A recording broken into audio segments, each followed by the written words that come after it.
Wahai para kaum muslimin, sadarilah bahwa cacian, kritikan di muka umum dan makian kita terhadap penguasa sungguh hanya akan memperburuk keadaan.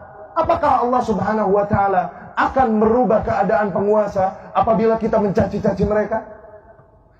Atau sebaliknya, apabila kita bersabar, mendoakan kebaikan bagi mereka, bukankah ada kemungkinan Allah akan memperbaiki mereka?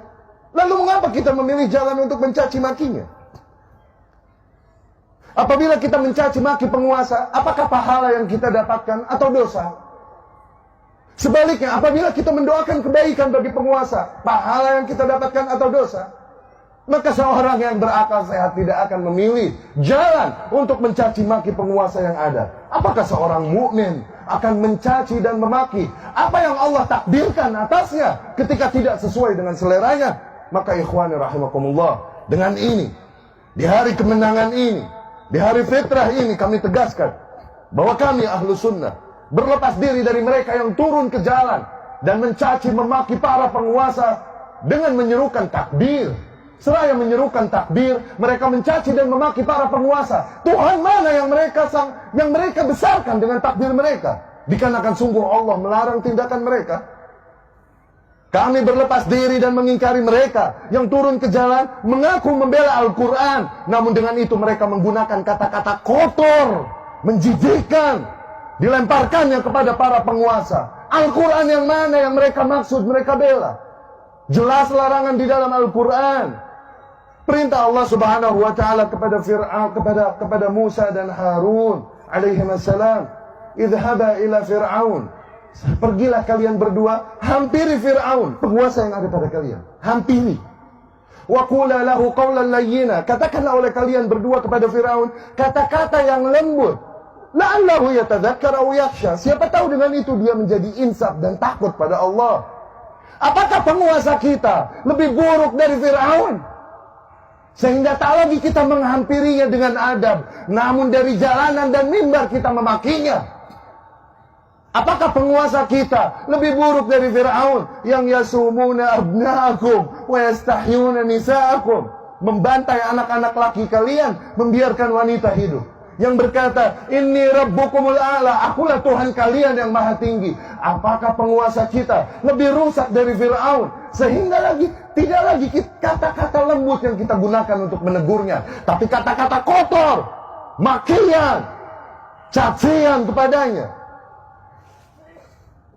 Kami berlepas diri dari kaum yang melempari para aparat dengan batu dan panahan. Dengan itu seraya mereka bersalawat kepada Nabi Sallallahu Alaihi Wasallam. Nabi mana yang mereka sanjung dengan salawat mereka? Sesungguhnya Nabi Sallallahu Alaihi Wasallam melarang tindakan demikian. Nabi bersabda, "Man arada an yansaha lis-sultan," barang siapa yang hendak membawakan nasihatnya kepada penguasa, falyakhudh biyadihi, maka agar dia ambil tangannya, wa yakhlu bih, dan berdua-dua dengannya. Fa in qabila minhu fadha, apabila penguasa tersebut menerima nasihatnya, maka alhamdulillah. Wa illa, namun apabila penguasa tersebut tidak menerima nasihatnya, faqad adda alladhi ma alaih, maka ia telah menunaikan kewajibannya. Dia tidak memiliki hak memaksa kepada para penguasa dengan adab dan baik. Seraya bersalawatan, mereka lakukan keburukan, kerusakan di muka bumi itu. Seraya bersalawat atas nama Nabi Muhammad SAW. Nabi yang mana yang mereka maksudkan dengan salawat mereka itu? Orang-orang mati di antara mereka, mereka sebut dan mereka syiarkan dengan nama mati syahid. Dikarenakan tindakan yang mereka lakukan katanya adalah jihad fisabilillah. Sungguh para aparat yang berjihad menghalau kalian yang hendak membuat pintu kerusakan dan fitnah pada umat. Aparat yang berjihad, bukan mereka. Adapun yang mati di antara mereka, sebagaimana Rasul katakan, man mata walaysa ala unuqihi bai'ah. Di sabda lain Rasul sallallahu alaihi wasallam bersabda, man kharaja min at-ta'ah, barang siapa yang membangkang kepada penguasa, kalaupun hanya sejengkal, summa mat, kemudian dia mati dalam keadaan itu, mata mitah jahiliyah, dia mati dalam keadaan bangkai jahiliyah. Syahid apa yang mereka maksudkan? Nabi mana yang mereka jadikan tuntunan untuk tindakan mereka? Di mana mereka dari anjuran Allah dan Rasulnya ini sallallahu alaihi wasallam? Ikhwati rahimakumullah, demi Allah banyak nilai yang ingin kami sampaikan. Namun dikarenakan terbatasnya waktu, kondisi, maka kami cukupkan sekian. Terakhir kami pesankan sebuah pertanyaan. Tanyakan ini pada diri kalian masing-masing. Tanyakan ini pada lubuk hati kalian yang paling dalam dan nurani kalian.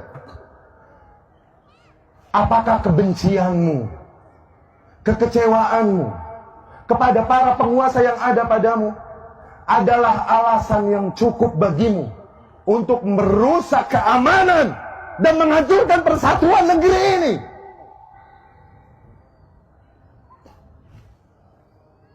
Apakah semua kebencianmu dan kekecewaanmu reason enough, adalah alasan yang cukup bagimu untuk ikut memberikan sumbangsih dalam tindakan-tindakan yang mengacaukan persatuan negara, mengancam keamanan negara, membuka pintu fitnah, penjarahan, dan lain-lain? Demi Allah, mereka yang bergerak dengan nama Islam sama sekali tidak mewakili ajaran Islam yang mulia ini. Apabila ada agama di muka bumi yang mengajarkan menyembah batu, menyembah ular, maka tak pantas mereka mengajarkan tindakan barbar demikian.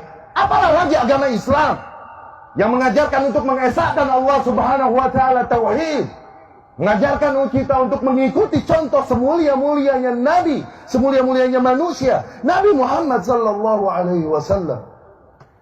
Fa inna lil haqqi mararah na'lamuha. Sesungguhnya pada hak terdapat rasa pahit dan konsekuensi yang pahit yang kami ketahui. Namun hak tetaplah hak yang harus disampaikan. Sebagaimana Rasul sallallahu alaihi wasallam katakan, "Qulil haqqa walau kan murran." Katakanlah yang hak, kalaupun hal tersebut pahit. Pahit dikarenakan bertentangan dengan selera umumnya manusia. Pahit dikarenakan resiko yang pahit bagi orang-orang yang menyampaikannya. Tapi itu hak yang harus disampaikan.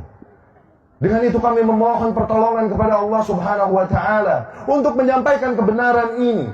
Semoga dengan itu kami termasuk ke dalam taifah mansurah yang disabdakan oleh Rasulullah sallallahu alaihi wasallam, la tazalu taifatun min ummati 'alal haqqi zahirin. Akan senantiasa ada satu kelompok di antara umatku yang senantiasa mereka menegaskan yang hak, la yadhurruhum man khadalahum wala man khalafahum. Mereka tak gentar menghadapi orang-orang yang mengkhianati mereka dari golongan kaum muslimin. Dan juga tak gentar menghadapi orang-orang yang menentang mereka dari golongan kafir. Bismillahirrahmanirrahim.